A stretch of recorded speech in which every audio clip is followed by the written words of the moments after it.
I'm going to give an introduction here. So there's Lorraine. She already introduced herself, but I did want to make it known at the bottom here that she's helping numerous Indiana counties and homeowners with various solar matters. She wrote the amicus brief on behalf of Indiana homeowners in Madison County, but she also pulled in several other homeowners throughout the state because the decision that's happening with Madison County versus Lone Oak Solar will impact the entire state. She's helping landowners who have regretted signing solar leases. So I am a real estate broker. I'm also a member of the renewable consultant for Purple for Parents. I have been licensed in Indiana for 20 years. Just said that I am a member of Purple for Parents United as a renewables consultant. I served a year on the Madison County BZA in 2020. I served for 3.5 years beginning September of 2021 on the Madison County Planning Commission as appointed by the county extension. I served on all solar subcommittee for the purpose of drafting and getting a proper solar ordinance. And I've testified in many public hearings, and my name appears in the Indiana Court of Appeals decision in Ehrlich versus Mammoth Solar. Let's have some clarification. I'm not an attorney. So nothing I say here today is to be considered legal advice. There's an attorney here that you can ask. I'm just a dumb farmer's daughter real estate broker trying to learn and navigate my way through this nightmare. However, I have spoken to a lot of attorneys since 2019 regarding renewable energy, ordinances, public utility laws, and more. I'll quote them, and I have their quotes in my presentation, and I will provide in writing what they have said. I still have a lot of questions myself, as we all do, about the future of renewable energy, and I advise everyone in this room to consult attorneys and ask questions and keep asking until you get answers. I quote many experts that are a lot smarter than I am, and I would encourage you to read all these references and studies for yourself. In fact, if you're an elected or appointed official, it's your duty to do so. I'm not an appraiser. This means I do not hold a license to perform an appraisal. It does not mean that I haven't received real estate education about appraisals over my 20-year career, and it doesn't mean that I can't give an opinion about an appraisal or a real estate study. When solar came to Madison County in 2019, we had 3 adult children. In 5 years, they're all married, and I have 5 grandbabies and 1 on the way. And our oldest daughter, the one on the far left here, just gave birth to twins. So we're getting there quickly. So now we are a Papa and a Gigi, and being grandparents has given me a whole new fear of the world that our grandchildren will live in. It's one thing being having adult children, but when you look into the eyes of your grandkids and you become a grandparent for the first time, everything changes. Everything changes. And so it's pushed me to fight further, fight harder. And, solar has really taken over my life. But I want to thank God for this group of people. I wouldn't be able to do what I'm doing if it wasn't for my husband taking care of our mini farm and doing all the chores, and my kids praying for me and supporting me in this. This has cost a lot of time away from my family, a lot. So I love to ride horses. We have a little mini farm, and I want to share with you a little personal stuff about me because I'm not just some highfalutin skirt, high heel kind of gal. Never have been. And personally, financially over property values. But the more that I studied, the more my heart began to break as to what's happening to America, specifically the breadbasket of this nation. So we do farm, and we take care of all of our animals. That's my husband. He's 58, and he can stack a trailer like nobody else, and he can work around 3 young teenagers. That's why none of them want to work with him. I drive the tractor. We have an old John Deere baler that's like 1950s, but man, it works. And we just got us a new tractor. It's approved by the cattle dog. So this is my husband and I am a farmer's daughter. And this is my show. So if I cry, I'm going to cry if I want to. My dad was a farmer. He grew tomatoes for Red Gold for 25 years. And this is him and his brother. And this is my Uncle Wayne. And he'll be 82 years old in March. And he's still farming. And if there's anyone here from Huntington County from the farm called Baker's Fashion, he's been delivering straw to your farm. So what a small world, isn't it? My maiden name is Owsley. And Wayne Owsley is my uncle. And I love your raw milk. Fantastic raw milk. So here's my dad and my mom. with his Master Grower shirt sweater on from Red Gold. And we tragically lost my father in 2003 in a tractor rollover accident. He was only 58 years old. I have a heart for the landowners who have signed solar leases, and every time I testify and have before the Madison County BZA, I have said that I'm worried about them. I don't hate any of them. I'm scared for them, and I love them. And when my dad died, it was September. We were right in the middle of harvest season and with over 400 acres of tomatoes to get out that fuel. Farmers came from all over the place. We were friends back then. One of the farmers, that was my dad's best friend, has a lot of land in the Lone Oak Solar Project. There's a poster of it right over there. He helped our family. This is the Lone Oak Solar. It was approved in 2 projects. Everything in gray was approved in April of 2019, and those orange parcels were approved in August of, 2019, both projects 2019. This project has divided our community like I can't even tell you. It has divided families. It's been neighbor, not just neighbor against neighbor, brother against brother, father against son. And the whole center there is the little town of Dundee. You can see they call themselves the epicenter. And you can see how many homes are surrounded and engulfed. Homeowners are being forced to live inside industrial power plants, is what I say. And can you imagine that? No matter what window you look out of or what door you exit, you're going to see 6-foot chain link fence, barbed wire, and 15 to 20-foot solar panels.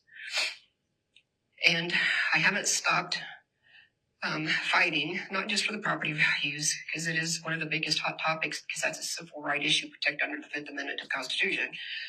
But I've been asked the question, Denise, after everything you've learned in 5 years, what's your biggest concern? And it is absolutely the permanent loss of this farmland and what's going to happen to the future of our farmland and our food sources.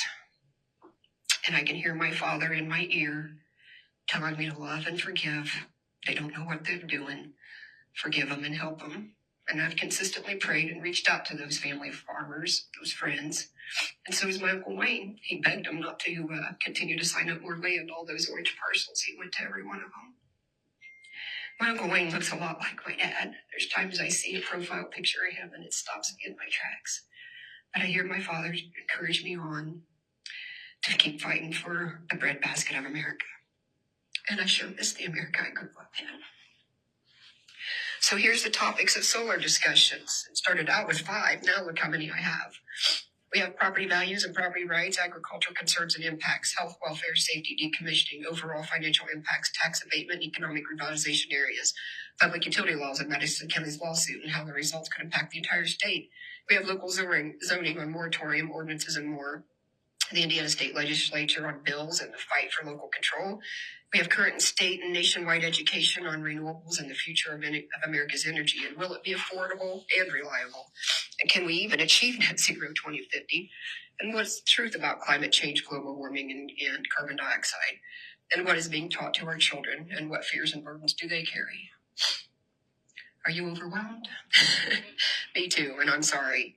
But I've studied large-scale solar since 2019. It's hard to put 5 years of education into a 1-hour presentation. In fact, I could be here for 5 hours at least minimum.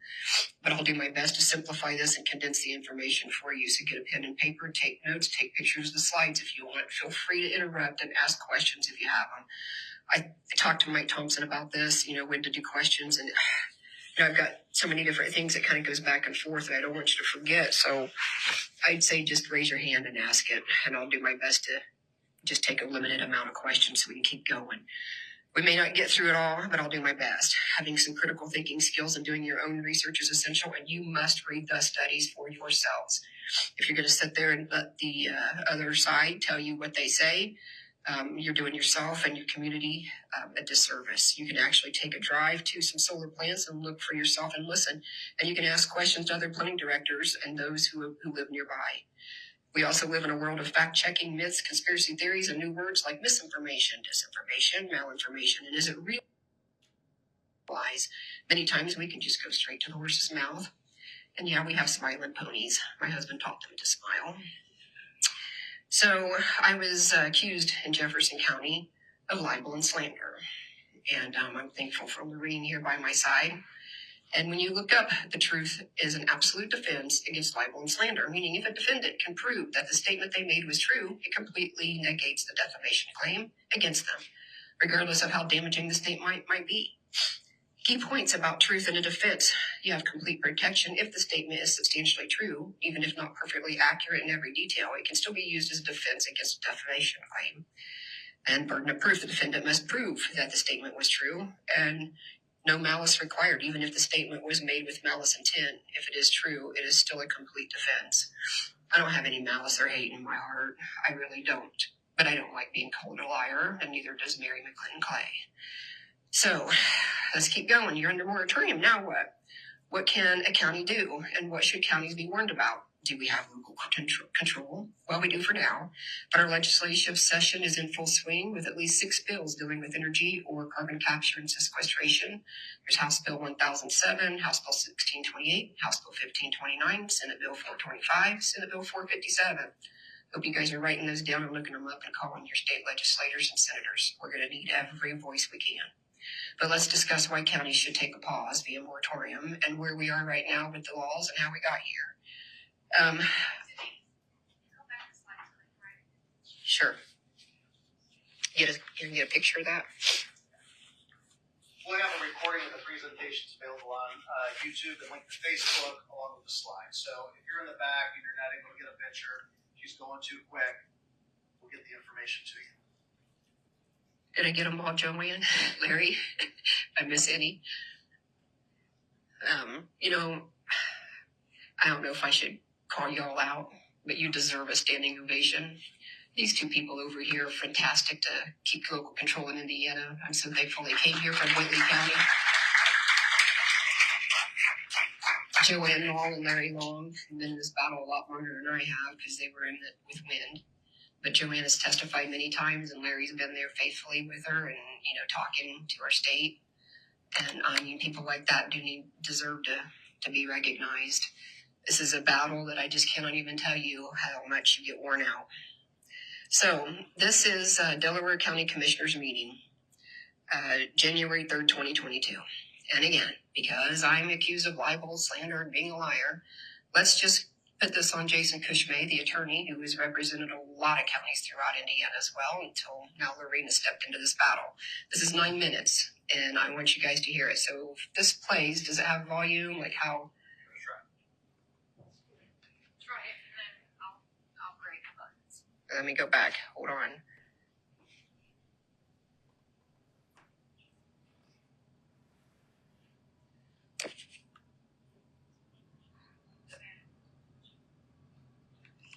Isn't there a George Strait song that goes something like, don't ask me to sing, but it would say the words of, I've got some oceanfront property in Arizona, and from my porch you can see the sea. If you'll buy that, I'll go throw the Golden Gate in for free.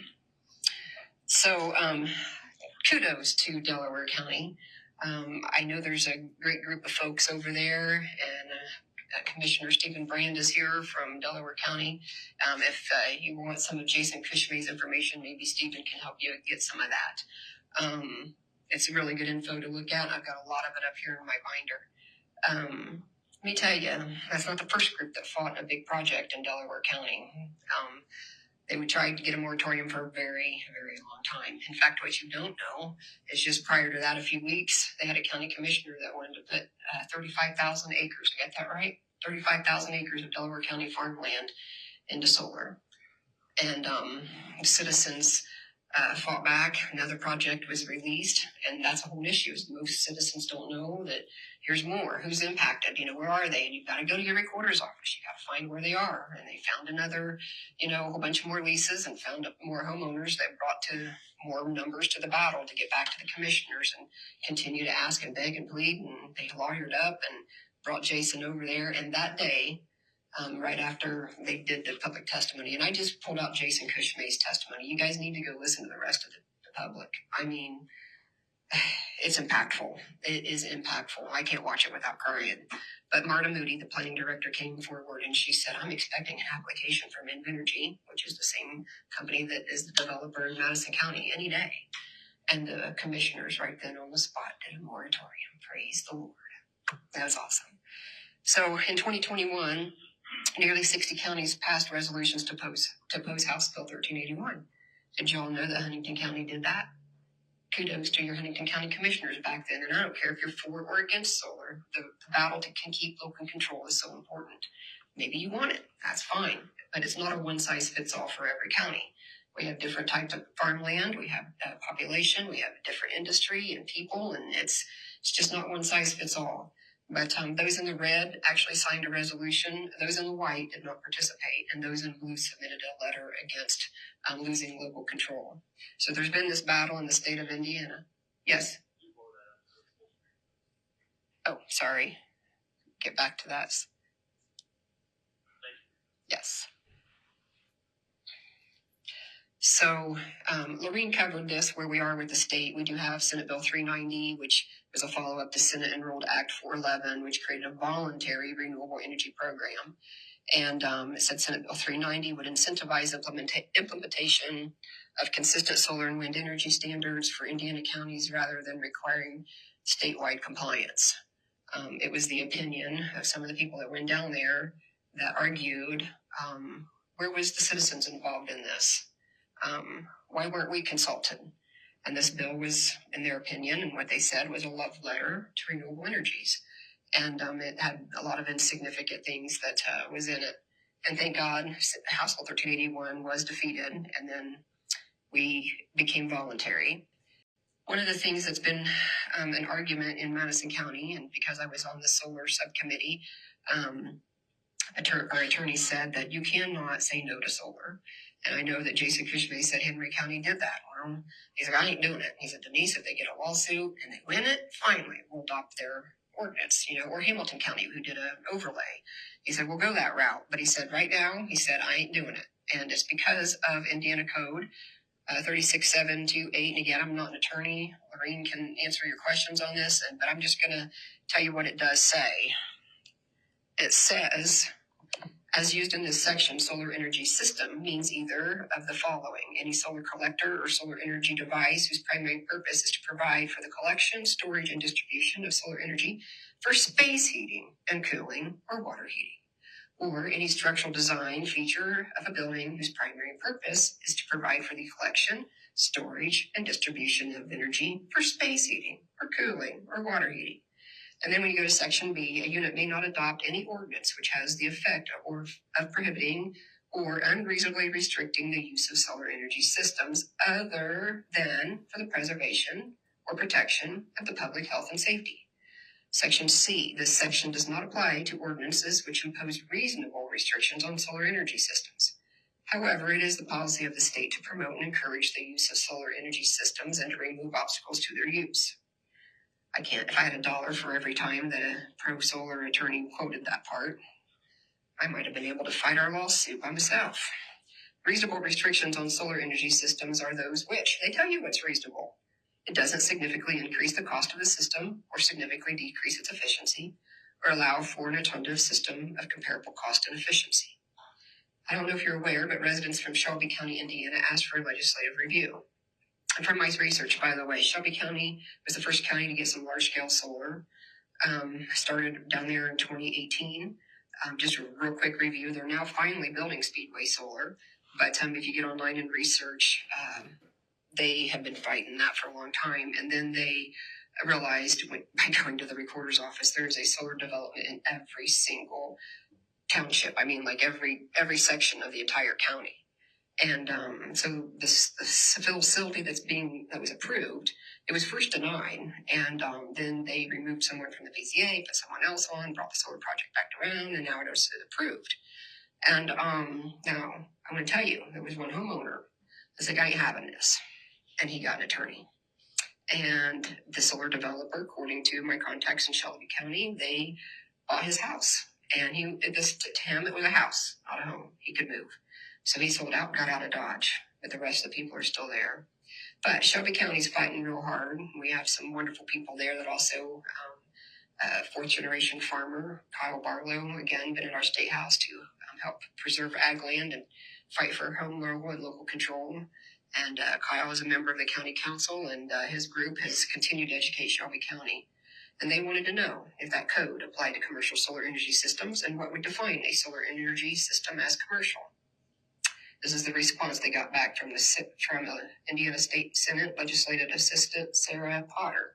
She's assistant to Boots and Kreider. And it says here, in reading the statute, it seems clear that the main intention of the language is to protect a resident's right to install and use solar energy systems, if it is for space heating, cooling, and water heating. But since we do not define it so narrowly as saying residential, then I'm sure commercial use can be found to fall within the definition. This is not to say all commercial uses of solar energy systems will fall into this definition. Again, it depends on how the property owner uses the system. Now, here's the part that stood out to me and to Attorney Jeff Graham of Madison County. If the constituent is planning to use this statute to try and form a commercial solar energy system, he would need to keep the use of the generated energy within his heating, cooling, and water heating system. Any expansion beyond that might take this out of statutory protection. So that was that legislative review. So Jeff Graham, attorney in Madison County, weighed in, and he said during the solar subcommittee to the meetings when Madison County was in the process of drafting our ordinance, he advised, well, Section 2 does say, other than for the preservation or protection of public health and safety, and it goes on to define what is reasonable, and we are following that, he said. Indiana Code 36 specifically gives the county the right to draft ordinance to protect the health, welfare, safety, and property values and uphold our county's comprehensive plan. So he said research, find the peer-reviewed studies, expert testimonies, and evidences that support language for the solar ordinance. And so we did. The binder that Lorene has over there, that white one, and I would advise every single county that's working on their ordinance to create such a binder. It states on the front of it, that was education and studies that we use to draft our ordinance. That's our proof. If we go to court, there's our proof. So, Lorene, do you agree with Attorney Graham? Do counties have a right under Code Indiana 36?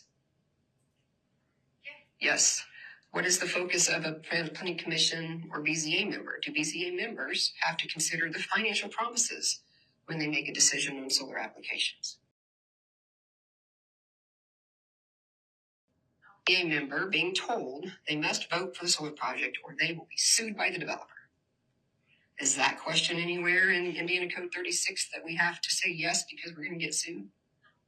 Are litigation threats mentioned in the Indiana Code? Nope. You guys hear that?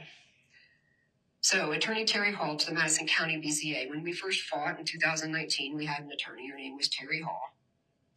And this is an exact copy and paste from the submission that she sent to the Madison County BZA. And if you're a government official or serve on the planning or BZA, I would highly recommend you read it in its entirety. But under the asserted economic benefits, she says they may be illusory, as stated, and do not necessarily support the general welfare of the community. The petitioner has made a series of assertions with respect to the economic benefits to the county from the project as a reason to approve the petitions.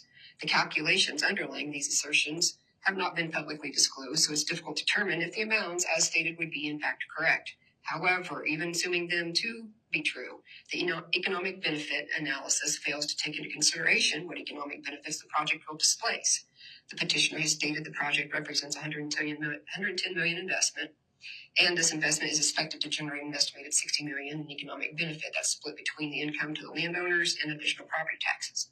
The specific amounts attributable to each benefit is not known with any certainty, she said. Assuming, based on payments usually received on these kinds of leases, the payments to landowners and the increased property tax revenues, $33 million to landowners, and Madison County was supposed to get $27 million in tax revenue, respectively, she says. The assertion that both are new and permanent benefits to the county is suspect. First, because this project is displacing an existing economic good-producing industry, the payments to landowners are not new. They just replace the lost benefits from agricultural activity.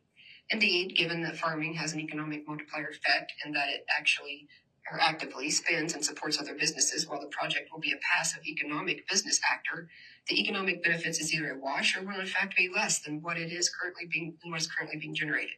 Moreover, the change in land use from an active local enterprise to an investment property where profits will be upstreamed to an out-of-state parent company, the project may result in more of the land being owned by out-of-state residents. And if this occurs, the tax revenues based on payments to landowners will not be taxed in Madison County, but rather in the domicile district of that landowner.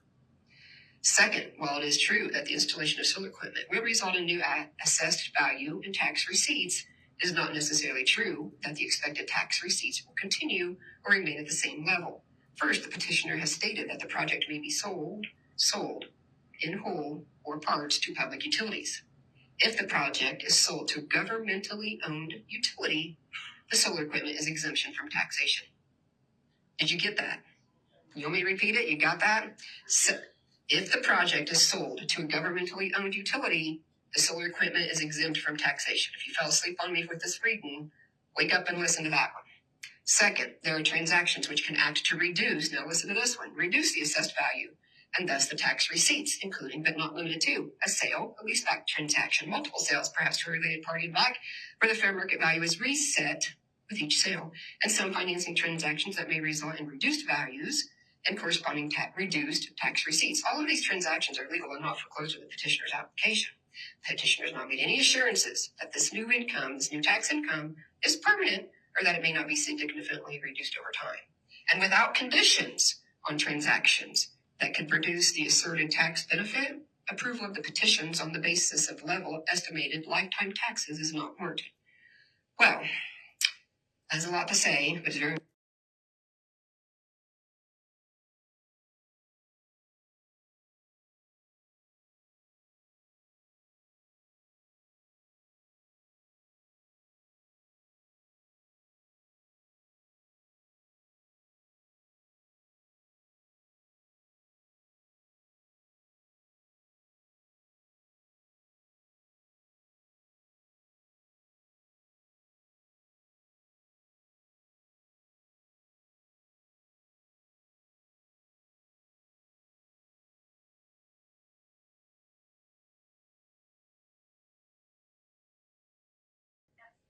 Once that occurs, everything can change. What can a county do to make sure taxes are paid or eminent domain will not be used?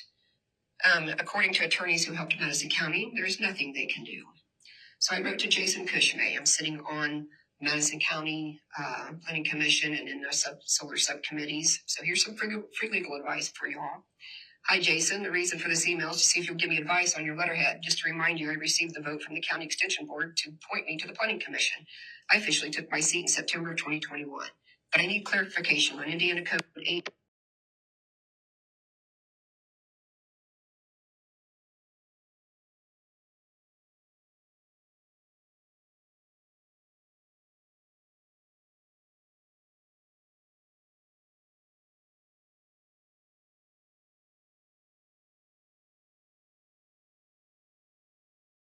Do to protect themselves with a proper ordinance. Well, sorry, Jeff, but anyway, I'm not going to read that part. Our county attorney, I asked him, and he didn't know. He really wasn't giving me any advice on this. And so Brad Newman was the planning director. He finally revised the ordinance, and we briefly discussed it at December's meeting. And I'm going to read the rest of that. I don't think any of my questions were there, but I did remind them that Terry Hall had advised that, if they became a public utility, they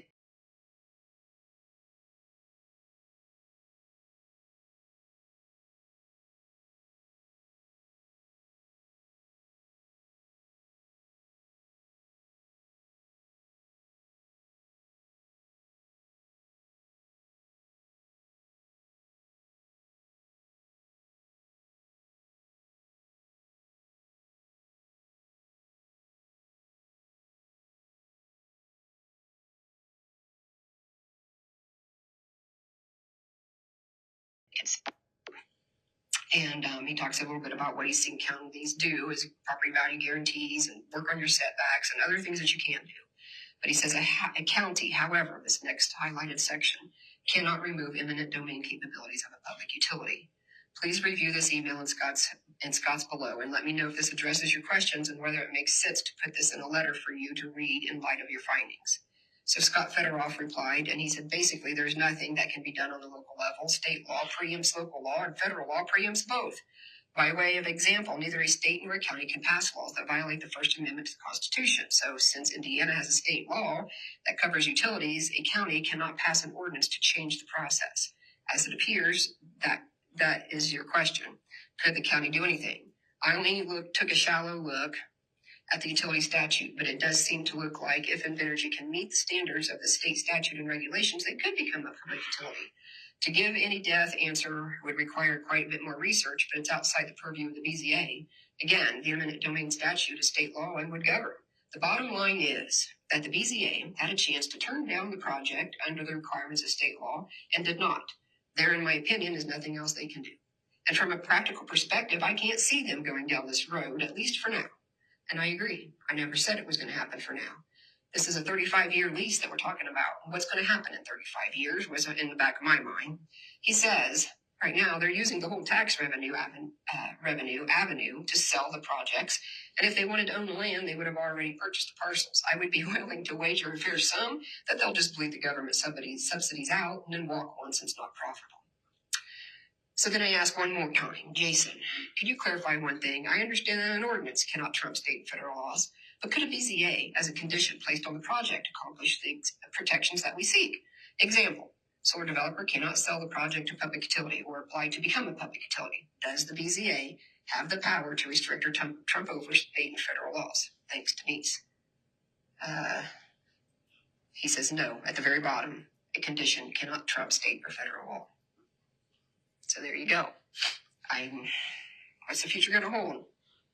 So when I went to Jefferson County, I was told that I might want to talk to Kay Irwin, the administrator in Spencer County. She's the Spencer County Plan Commission. There's a phone number. There's an email. Y'all talk to her. Reach out. I took notes, and here's what my notes said, and here's what I put in the binder when I submitted it to Jefferson County. Does this happen? Where they sell to a public utility? Is it happening?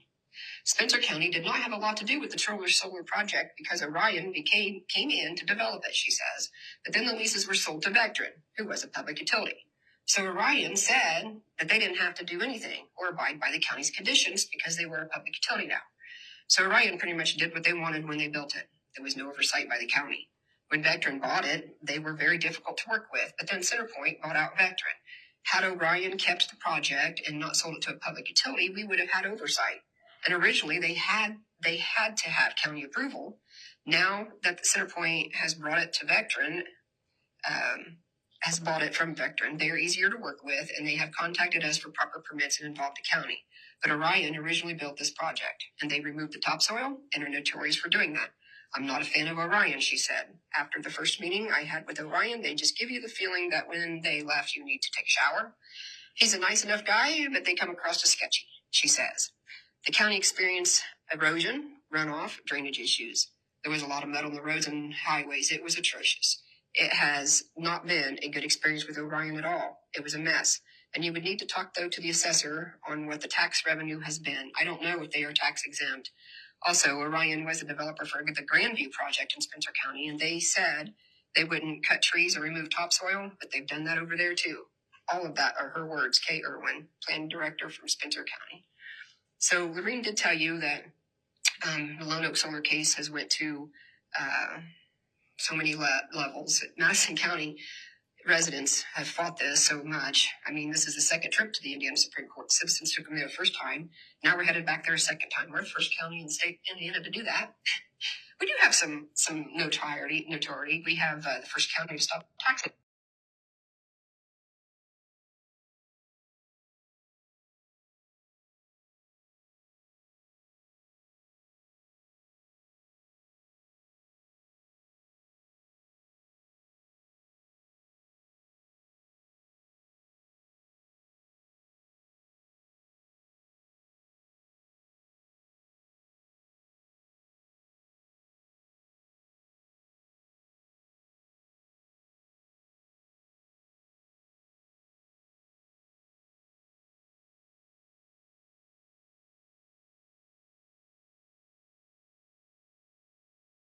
Petition they want the Supreme Court to take that they're presenting, talking about statutory eminent domain. However, this is a red herring, he says, as this case has never been about eminent domain. Lone Oak has never asked to exercise it or even suggested a need to exercise it.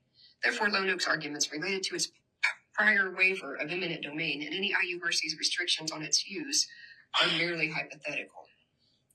Well, I'm like, what's a red herring? I kind of know what that might be, but, in normal language, you would say it's a distraction.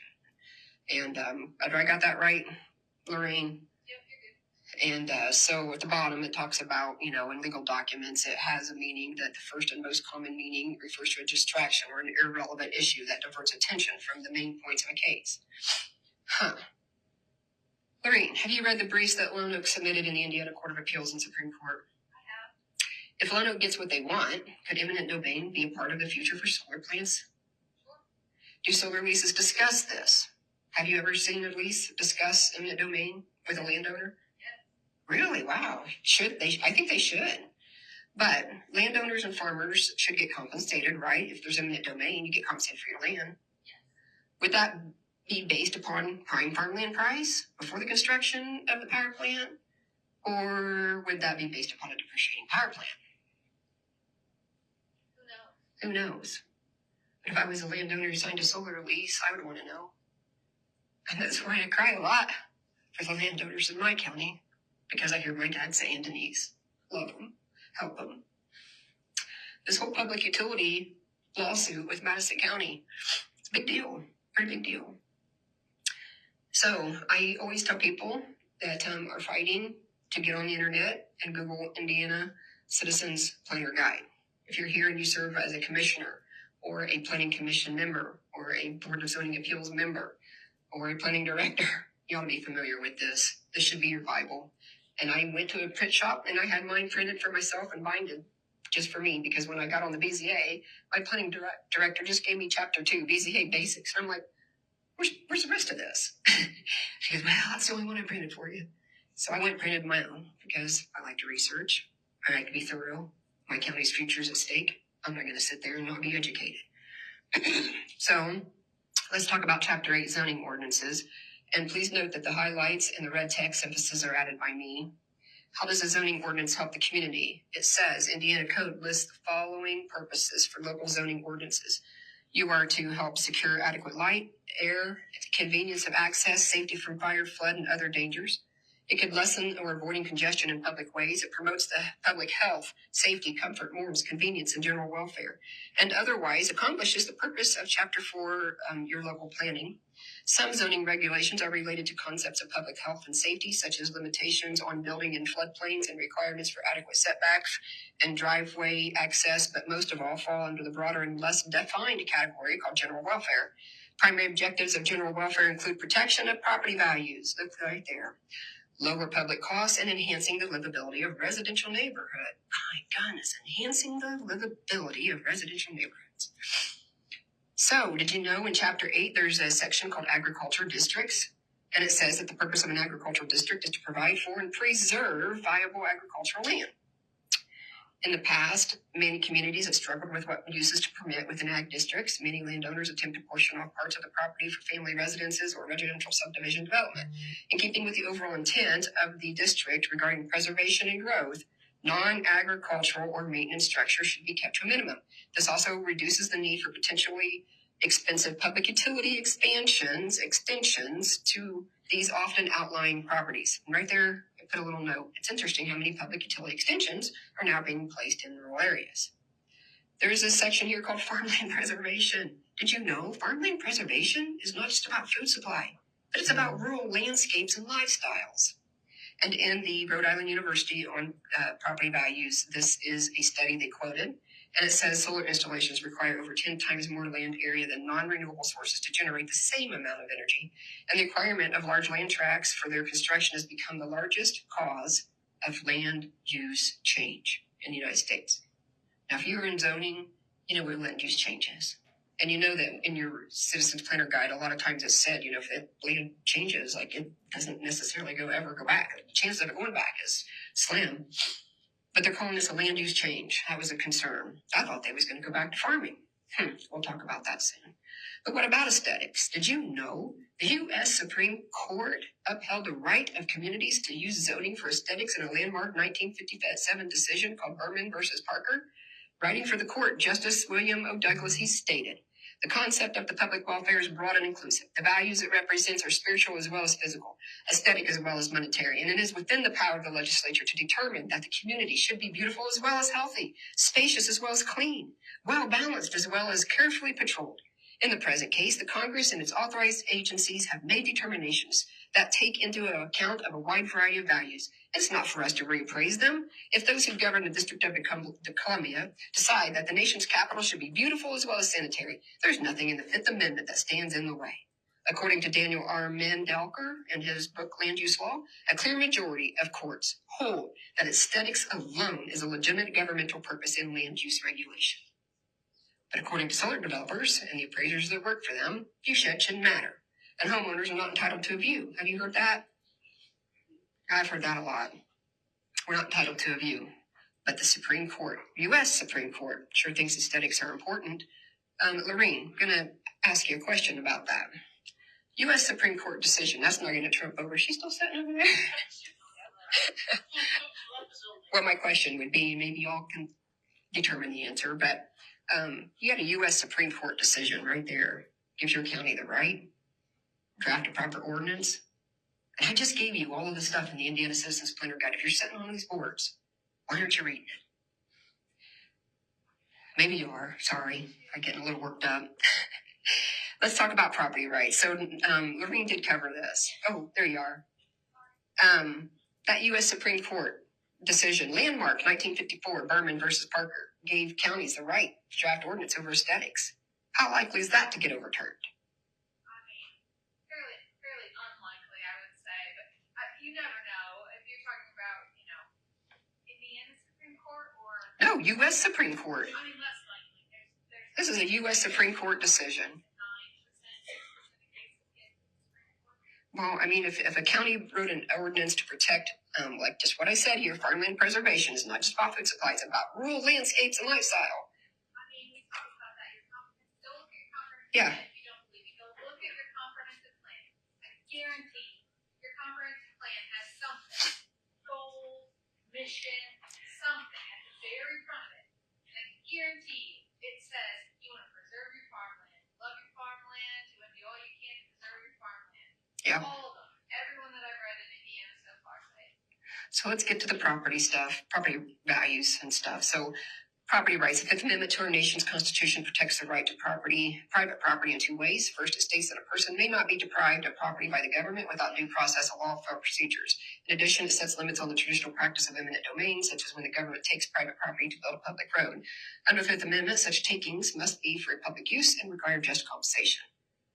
So in 2019, there were 13 real estate brokers from multiple agencies, Remax, Carpenter, Tucker, Berkshire Hathaway, etc. They submitted written testimony to the Madison County BZA. They provided in writing their experiences with buyer and seller representation with homes that were impacted by Lone Oak Solar. This included testimonies of buyers, negative feedback, buyers refusing to make offers, and expired listings not selling because of the proposed solar plant. All of these brokers gave the opinion that there would be injury to property values, and then in August of 2019, one sale occurred, and it was 16.5% less than the appraised value. The buyer actually testified in person in our hearing that they reluctantly decided to move forward with the purchase but would not pay a single more penny because they were fearful of what could happen to their home value if the solar plant was built. This is a quote from Terry Hall, so bear with me. Take a picture of this. In contrast to the deficiencies of the market study, numerous local realtors and brokers with specific experience in Madison County in the area of the project have provided statements to concerned solar neighbors, is what that stood for, with respect to their opinions into the facts of actual lost sales and conditions placed by buyers with respect to properties affected by the proposed project. Those statements are attached collectively with an affidavit as Exhibit A to this submission. And as stated in the affidavit, and in contrast to the statement in the market study, they did have their own appraiser there. He performed a market study, and it's a big contrast of contacting local realtors. None of the realtors and brokers making these statements were contacted by Maru and Company in preparing the market study. The statements and opinions provide local, credible evidence of a very real potential negative effect on property values if the petitions are approved. The statements by the local realtors indicate that even the prospect of the project being built is affecting sales and values. It is just as much an effect on property value if the project, lost my place. It's just as much an effect on property value if the project causes significant delays in being able to sell the property as in a direct effect on that property's value. And in addition to the evidence provided by local realtors and brokers, an analysis of some of the properties adjacent to the project indicate that 11 properties will be surrounded on 2 sides by solar panels. 3 properties will be surrounded on 3 sides, and 3 properties will be surrounded on 4 sides. Here's the statement. Given the locally reported negative valuation effect of the project on adjacent properties, the reduction in value of these surrounded properties may give rise to a claim of these property owners against the government of a partial taking under the Fifth Amendment to the United States Constitution. The petitioner has not provided persuasive, substantial evidence that this project will not subvert and permanently injure other properties in the district, and the petitions should be denied. That's what she said. Again, I'm back to the Citizens Planner Guide. Why don't you take a look at Chapter 3 called Avoiding Pitfalls. There's a section in there, I can't remember the page, but it's under Chapter 3. You can see the top right corner, Avoiding Pitfalls. And it says, this is a guide to BZA members, commissioners, planning commission members, takings can generally be defined as seizure of private property or substantial deprivation of the right to its free use or enjoyment as a result of a government action, for which the property owner must be compensated. And in some cases, actions of a plan commission or BZA that have good intentions can be taken to court and determined to be takings, causing numerous problems. So we went over the rights, Lorraine did, already. There are 3 types of property rights. You have the right to use of enjoyment, right to exclusion, right to transfer. I went to school, got my degree from Tucker. They referred to it as a bundle of rights: right of possession, right to control the property within the framework of the law, right of enjoyment, that is, to use the property in any legal manner, right of exclusion, to keep others from entering or using the property, and the right of disposition, to sell, will, transfer, or otherwise dispose of or encumber the property. Do I have that right, Lorraine? Hey, Lorraine. Do I have that right? The rights of property owners? Yes. Thank you. The right of use and enjoyment. The right of use and enjoyment is generally interpreted to mean that the owner may determine how their property will be used, or if it's to be used at all. That's a quote from Mary McClinton Clay. I've seen that use, and this also comes from an overview of property rights in law. Impairment often places a restriction on the right of use without some economic compensation. So we've covered that, and at the bottom there you can see that it can be dust, cement plant, noise, like from a compressor station or something, or maybe a noisy solar plant.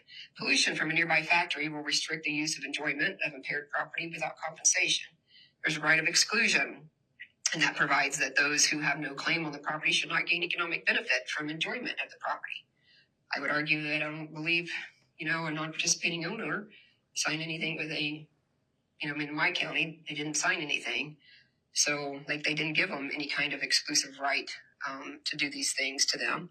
In other words, the right of use is exclusive to the property owner, and any violation of that right of exclusive use typically carries either payment of compensation to the rightful owner or assessment.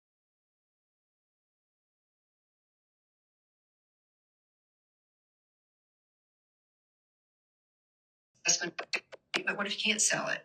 What if it's like the guy that called Lorraine and he said, hey, I've had my house on the market for a year and I can't sell it? What then? So what about view shed? Are homeowners entitled to a view? When a buyer purchases a property, they check the zoning of that property and the surrounding properties, and this is known as buyer due diligence, right? Even if it's in town, and there's a vacant lot next door to them or a couple big lots, they're like, wow, I got some extra land here next to me, I have some pretty views. Maybe rabbits out here, and, this is not too bad of a view. But what if it's zoned commercial or industrial? Ooh, boy, something could be moving next door to them. But, they move to the country, it's zoned agriculture. A buyer anticipates having agricultural views and experiencing those activities. Did you know the U.S. Department of Agriculture defines agriculture as, quote, everything from farm to table? This includes the production, processing, distribution of sale of food, feed, and fiber. It's the science of practice of farming, including cultivation of the soil for the growing of crops and the rearing of animals to provide food, wool, and other products. A buyer who moves to a rural community expects to see farm animals, ranches, crop fields, livestock, tractors, pastures, natural landscape, and all the smells and noises that comes with it, because Indiana does have a really, really, really good right to farm law. Right, Lorene? Yes. You got to come in here. Industrial solar power plants are not part of the agriculture, despite calling them farms.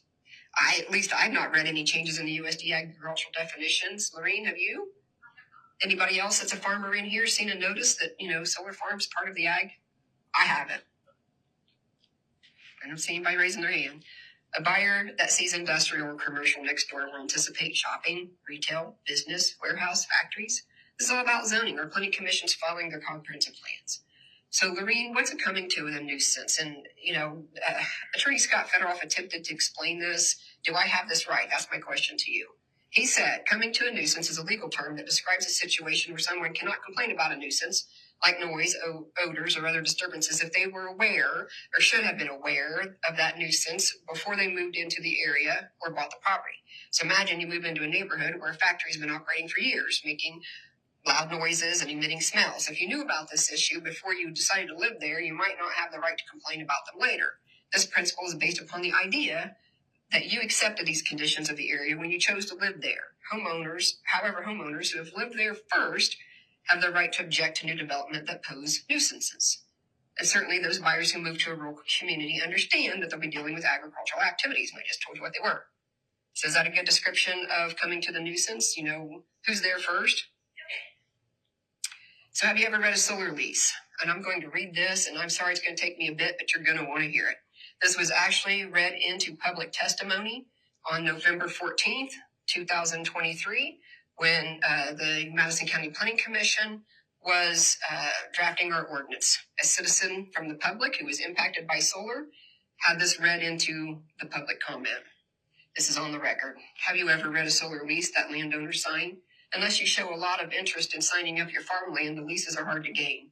The Indiana state laws allows for recording of memorandums of the lease, so the full lease is not even available in our recorder's office for review.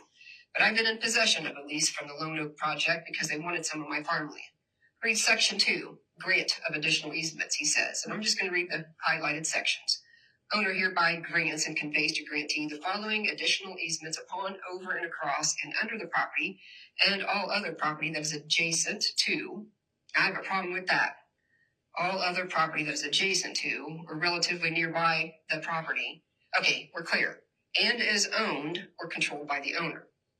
At least they spell out who's got this property. In this one, that's not always the case. As of the effective date, there's interference here. And exclusive easement for electromagnetic, audio, visual, view, light,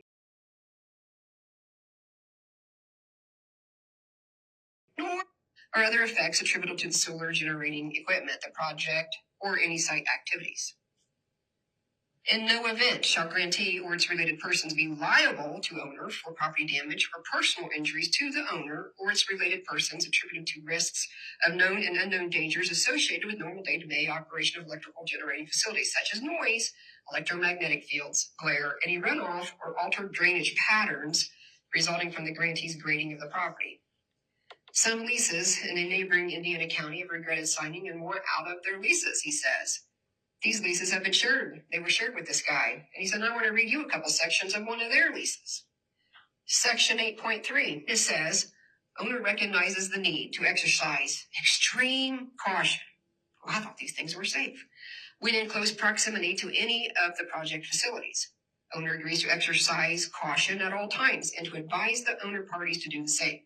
Owner shall take reasonable measures to avoid all risks associated with electromagnetic fields resulting from the production and transmission of electricity, and owner waives any and all claims and causes of action whatsoever, whether currently existing or that may otherwise arise or accrue at any time in the future. That owner possesses or otherwise may possess against grantee parties arising from or relating to such risk, provided, however, such waiver shall not be effective to the extent that the grantee engages in gross knowledge or acts of willful misconduct. Here, this one really will get you. Owner acknowledges that certain aspects inherent to the operation of the solar energy facilities may result in some nuisance, such as visual impacts, possible increased noise levels, possible glare, and other possible effects of the electrical generation and transmission, including, without limitation, potential interference with your radio, television, telephone, mobile telephone, or other electronic devices.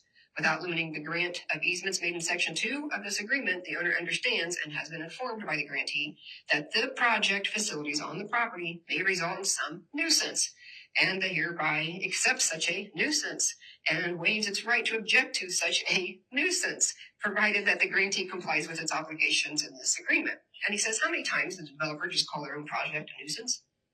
He says solar leases, along with good neighbor agreements, are drafted by attorneys that work for solar developers. They contain tag orders, unduly restrictions, waivers that force those who sign to always support the project no matter what. Those that participate and have signed up their land may be in agreement, but to waive their future claims, and they can disregard their own health and agree to the nuisances. But I have not. And I will hold accountable anyone for damages to my property, my health, and my family's health. We don't know what the future holds for these large-scale projects, nor do we know the extent of harm they may cause. I appreciate the property value guarantee in the ordinance, the reduction of size in the solar plants, the protection of our prime farmland, and the testing of wells. I ask that the Planning Commission support this ordinance and would still ask that language be added for protection of waterways, floodplains, and keeping solar facilities at a safe distance. So let's talk more about this viewshed issue. Large-scale solar plants predominantly impact the viewshed. Real estate appraisers recognize that view affects property values according to the appraisal of real estate. The physical characteristics of a parcel of land an appraiser must consider are size, slope, frontage, topography, location, and look right there, view. A view is normally considered a scene or an outlook from a property. For 25 years in my career, real estate professionals and researchers have studied viewshed and coined the phrase location, location, location as the number one reason of what motivates a buyer. I mean, this has been going on for the history of real estate professions. Studies show that homes next to lakefront, beachfront, oceanfront, golf course, rivers, streams, forests, farms, trails, greenways, urban parks, they sell for more money. Clearly, view amenities are valuable, and different types of good and amazing views can have significantly different quantitative effects on property values. You know what? And this is the worst gaslighting and insult of intelligence. With the layout and design of large-scale solar plants that sprawl through the countryside and engulf rural homeowners and farms, homeowners are being forced to live inside industrial power plants. I told you what that might look like. Looking out all your windows or whatever door you exit, this is your view. And you know what? You might even have to drive a few miles before driving before you escape and exit a solar plant. And knowing how viewshed has always impacted property values, this is one of the worst kind of gaslighting and insult to intelligence when one realizes the massive size, in-depth scope of design and magnitude of these power plants. And that's the number one thing that I hear when I testify in counties from the county government. We had no clue it was going to be this big. We just didn't realize it, And they're huge. And as a real estate professional, I mean, like I said, it's an insult of my intelligence. I mean, Chris Parker, would you agree? I mean, goodness sakes, is he still here? There you are. I mean, when you see this and you're completely engulfed, these homeowners surrounded on all four sides, and they're telling you that's not going to injure your property values. Okay, well, Chris, you agree with me on that? I sat here when the solar company had their meeting in the same room. 24 people showed up, and 12 were working for the solar company, and they had a guy come in and provided all kinds of information. So there's going to be zero adverse effect. As a realtor, it's had plenty of people say they don't want to live nowhere near solar, and nobody say that they're in there. Yep, amen. We've also found that realtors are not telling if their properties are interested. Well, thank God for Chris Parker's in this world, and Denise Spooner's in this world, and 13 brokers in Madison County, and any other real estate professional in the state like Craig Stevenson of Guesswing Real Estate in Pulaski County. Thank God for realtors that are standing up.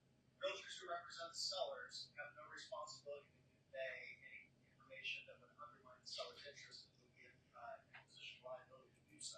The seller only needs to disclose items as it pertains to their property. So if they have a solar lease, they need to disclose. If the neighbors have a solar lease, there is nothing that requires them to disclose. Realtors' fiduciary responsibility is to operate their seller's best interest. They may know that seller's selling because they don't want to live in their solar field, but it's against their client's interest to disclose that to a prospective client. And I called the National Association of Realtors legal hotline because I'm the principal manager broker to ask many questions. I've called them, I don't know, half a dozen times. One of my questions was I explained that same situation. What do I do if I had a homeowner that says, I want to get out of Dodge? I mean, I don't want to live here. What am I to do? And they told me that I could be sued. It's all about ethics, our code of ethics. And they said, don't work for those people. If they don't want to disclose, you don't have to take the job. You don't have to work for them. It is a big question on whether or not they have to disclose. But I will say this. They told me under special use, and Lorene can testify to this, on page 2 of the real estate sales disclosure, there's a question that says, have you received any notice of any governmental agency or quasi-governmental agency affecting property? Well, under special use, all of these homeowners out here on that map received a certified receipt confirmation about the hearing on Lone Oak Solar. And so if they were going to sell their house, they received that. That's a governmental quasi-judicial board. That's what Lorraine said, the BZA. And I think if they received that, they would have a duty to disclose that. I don't know. But it's happening. I have numerous testimonies that I have not placed into writing just yet, but Mary McClinton Clay is gathering several. But I had a homeowner call me that she purchased a home, and she lived in Colorado. She came to see it, but she didn't see the no solar signs. And the homeowners didn't, or the neighbors didn't get to her. But she closed. She bought it a for sale by owner. Moved in. Neighbors came down. Welcome to the solar plant. You're surrounded on 4 sides. She called me. What do I do? Call an attorney. I mean, I don't have any advice. I can't give you any kind of advice, but you need to talk to an attorney. And that's awful. It's sad, but it's happening over and over everywhere. I got a phone call from Texas. This couple owns a very, very nice property, and I'm talking $10 million property. It scared me to death to do that kind of listing. But been begging the solar developer to buy them, arguing over their property values. They'll be completely surrounded on all sides. This is their dream home. They worked really, really hard. They're executives and professionals. That's a big purchase for a home. Can't get them to do anything. So it's just very sad. But when I put a listing into the MLS, and I'm a member of my board, is Municipal Indianapolis Board of Realtors. That's my broker listing cooperative. These are my screens, and it says right there, do I have a view? I can put in my listing what kind of view I have. I get to select from rural, skyline, tree, woods, valley, water, city, creek, stream, downtown, forest, garden, golf course, lake, neighborhood, park, green belt, pasture. I thought views didn't matter.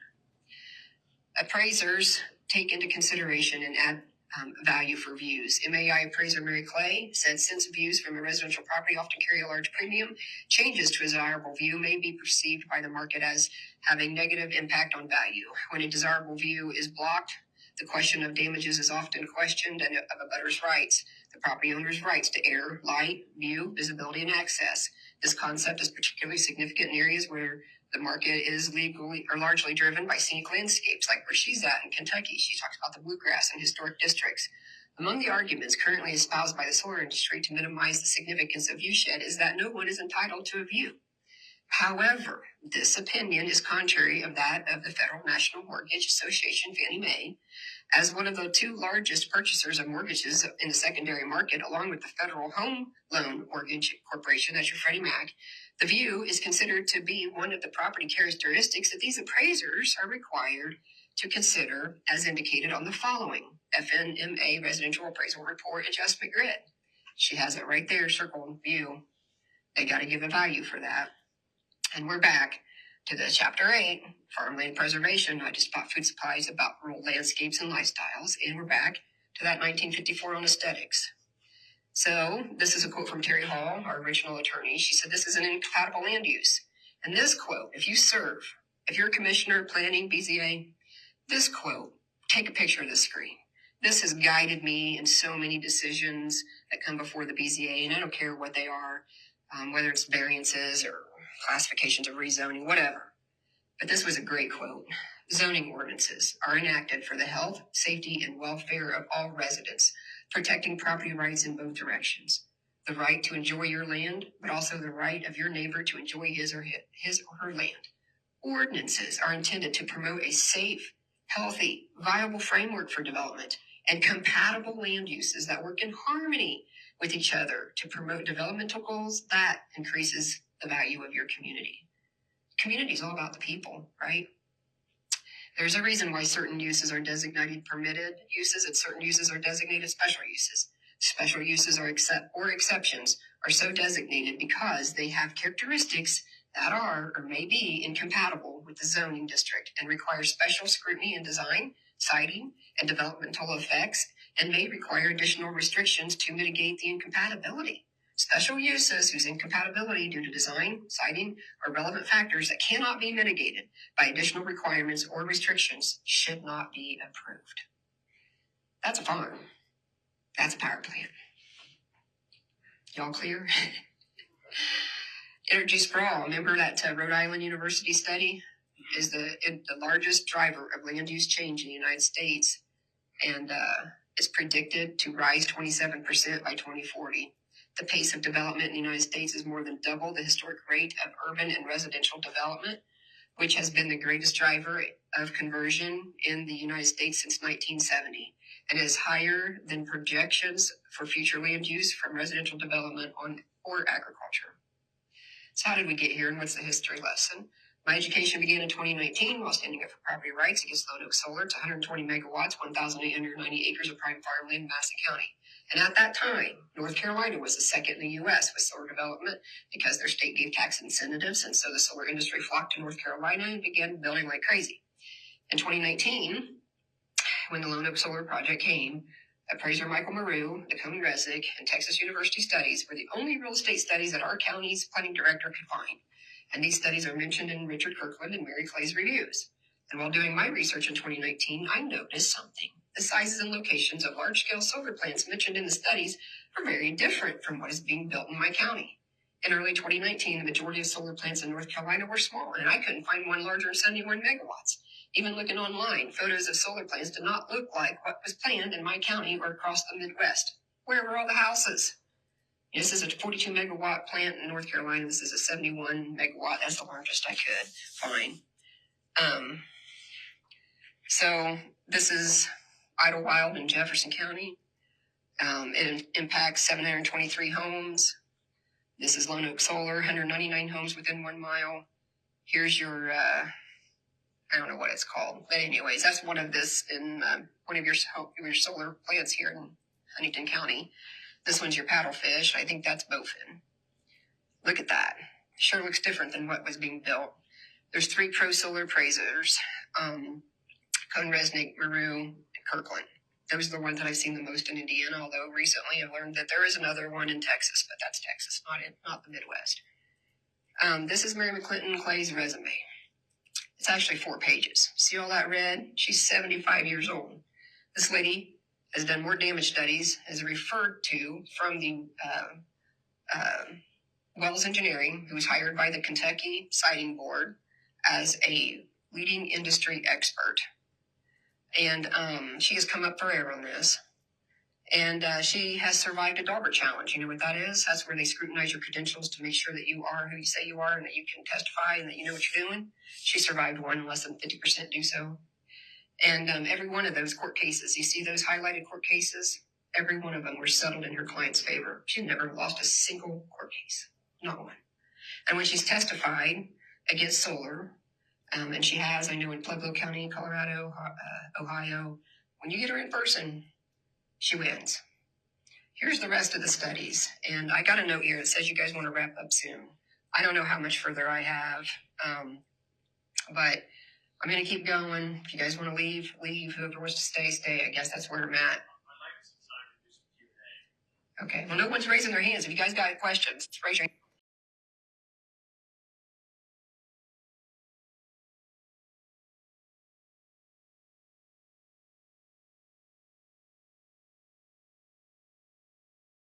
Okay, here's her summary. And Texas University, respond range from value impact of 0 to estimate negative impact with close distance. The closer you are, you heard Jason Cushman, the closer you are, the larger the facility, more injury to property value.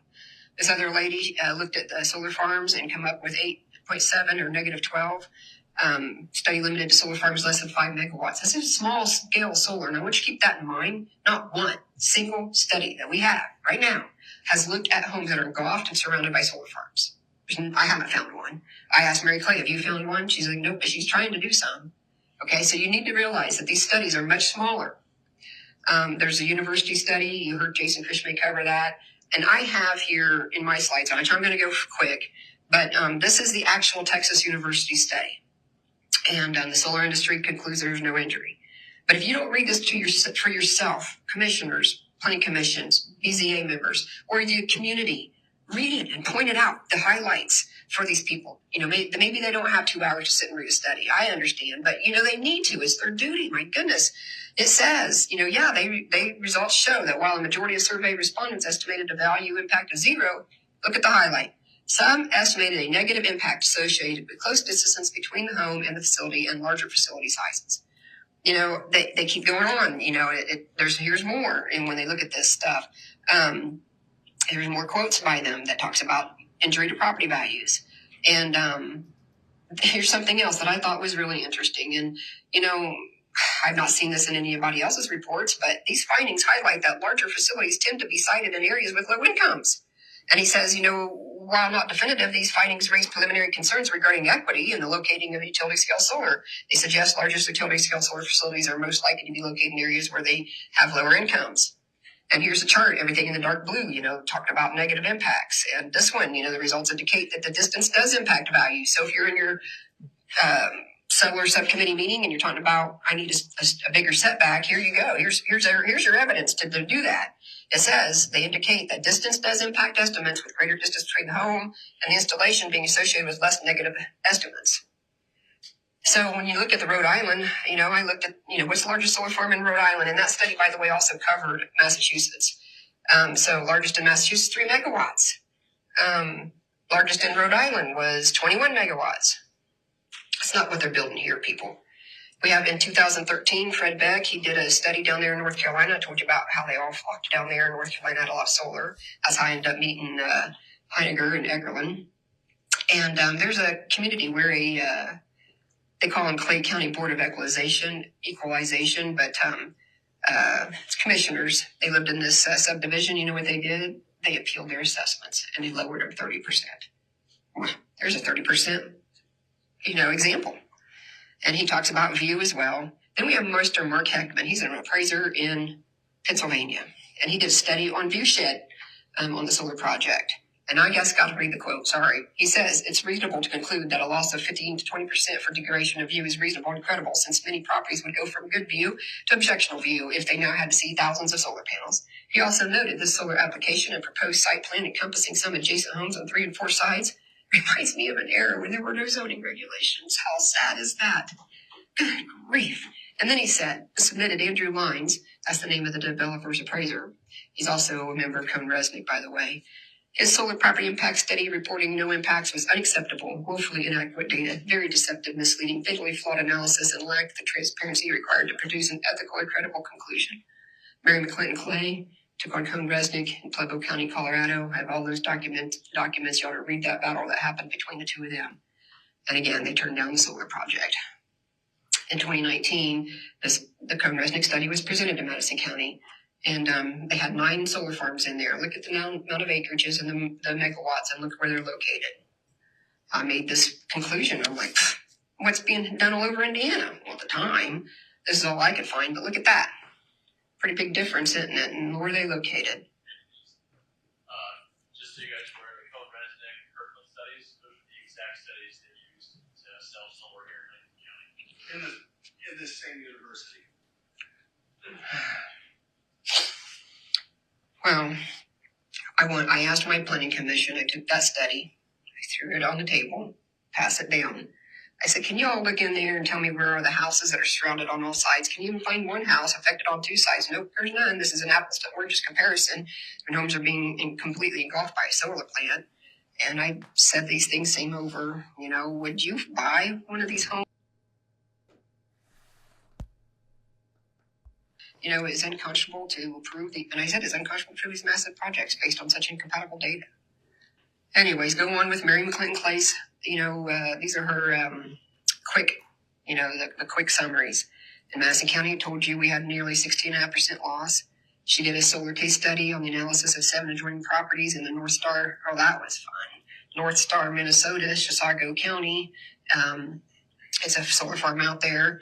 And this was talked about in 2019. And I didn't know this. I hadn't met Mary Clay yet. But he said the appraiser that came down said there was no injury to property values. So I began to meet Clay, told her about this. She went out there, did this study, and realized that solar farm is built way different than what's happening here. But the developer bought the land, okay? This is brown land. It's not prime farm land. And he also bought out all the houses surrounding that all around, that was adjacent to. Bought them all. I don't remember how many there were. But Mary Clay concluded that when he sold them back put them on the market, sold them back, he lost over $620,000 in sales. And she says here, they ranged between 6 and negative 28%. Average decline is negative 16.8. Then she looked at the McBride Solar Farm, analysis of 3 sales. Again, there's your more negative There's a Sunshine Farm case study, 15.5% decline. And the Spotsylvania County solar case, 5 vacant single-family homes. Here we go, 30%. And these lots that abut the solar farm are sold for 30% less than those that did not abut it. Okay, now we're talking again one-sided. All right, I want you to understand this. And I've asked her, Clay, what about all these homes, 3 and 4 sides? She said, Denise, it's not one size fits all. And you need to do a proper damage study. And she tells you in her reports, and these reports are lengthy, she tells you the proper way to look at it. And she follows universal standards for professional appraisal practices. And she says the solar developer appraisers are not doing that. They don't follow USPAP guidelines. And she says that this could be 0. You could be 0. And then she talks about the neighborhood agreements, and she says it's a tax emission of injury to property values. And so when I was in 2019, I was in Madison County, and I took on Michael Maru. He stated local realtors, and he called them all. He did not. I called all of them. These were the issues that I had with him in his report. He didn't. There wasn't one local real estate office that was called. He then said he did speak to one realtor in the southern part of the county, but they didn't give permission to use their name. Wonder why. His match pairs were incompatible, in my opinion. Modular homes were compared to stick-built. There was huge spans between the ages of the homes, and estates were used, and there was incorrect sales data. I looked them all up in my MLS. He stated all sales were arm's length transaction. They were not. One was a foreclosure. When I pointed that out in front of the BZA, him and his attorney jumped up and ran out of the room, had to figure out how they were going to explain that. And they accused me of libel and slander on that one, but I had the proof right there. I mean, I had all the records from the recorder's office. Plus, I'd shown it. I'd shown that home to a buyer. Anyway, he used 5 home sales that were near the project, he said. Well, he said they were near the project. They weren't near it. They were directly impacted by it. Some were on 3 sides. He attempted to prove with 5 home sales that the market study didn't care about solar. The market didn't care, and that these sales were in line with current market data of home sales in the area. And I noticed that the close dates on these home sales happened before the announcement of the solar plant. How would these homeowners even know? So I went to all 5 homeowners, and guess what? They submitted statements to the BZA, and they said they would never have purchased their homes had they known about the solar plant. And 2 of these homeowners said they wish they could sue their realtors for not disclosing it to them. Heads up to realtors. One homeowner also wanted to sue the seller because they found out the seller was privy to Lone Oak's endeavors and purposely sold to get out of Dodge, avoiding being surrounded on 2 sides. And even though the notices went out, the seller never disclosed it on the seller's residential real estate sales disclosure. Maru also mentioned that North Star Solar Farm, and I just told you about that. So there is a trend going on here. You know, the closer you are, the larger the plant, the more injury to property values. If you're poor, you might end up with them next to you. And, you know, I also say one should read the entire studies for themselves and make your own decisions. Remember these important details, and I told you that not one single damage study has been performed on homes that are impacted on more than 2 sides. Studies do not document value divination for specific properties inside of, adjacent, or adjoining, or surrounded by electric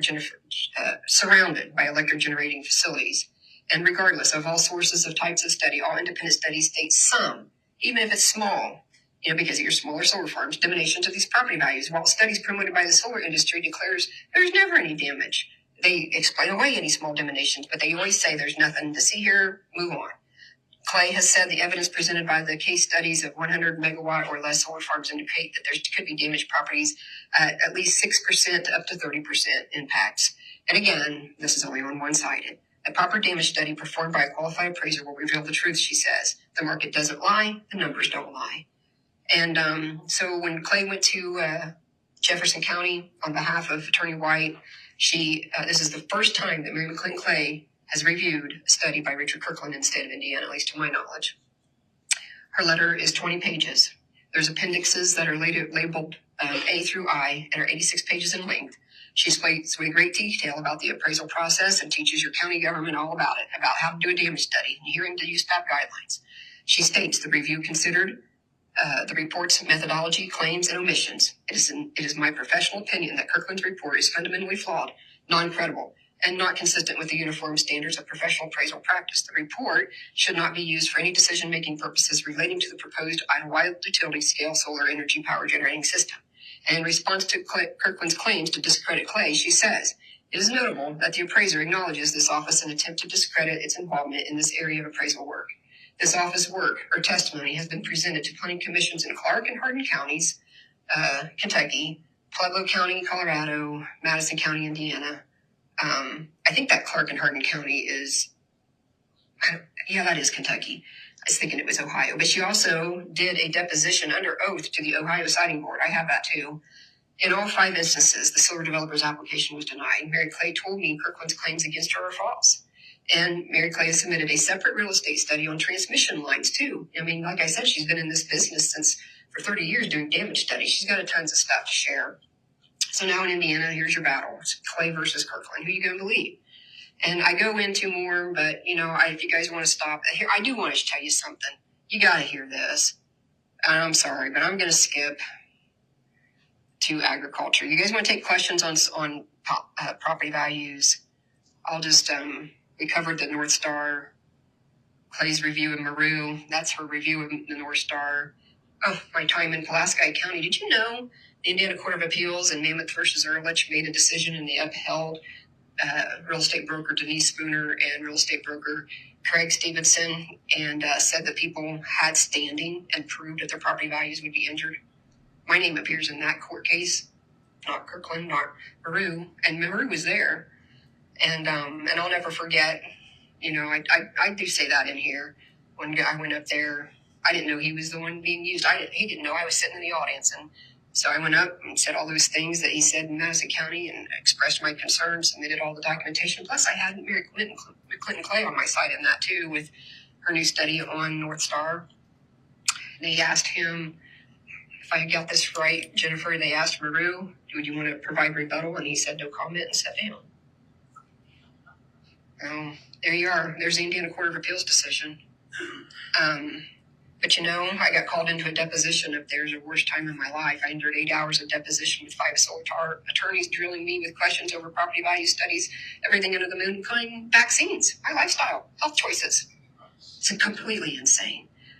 But again, I guess I did a good enough job because the Court of Appeals believed me, thank the Lord. But there's deficiencies in these reviews. Mary Clay has taken on Cohn-Resnick. She's taken on Kirkland. And and here's some examples. Here's why she says it's wrong. Here's some examples.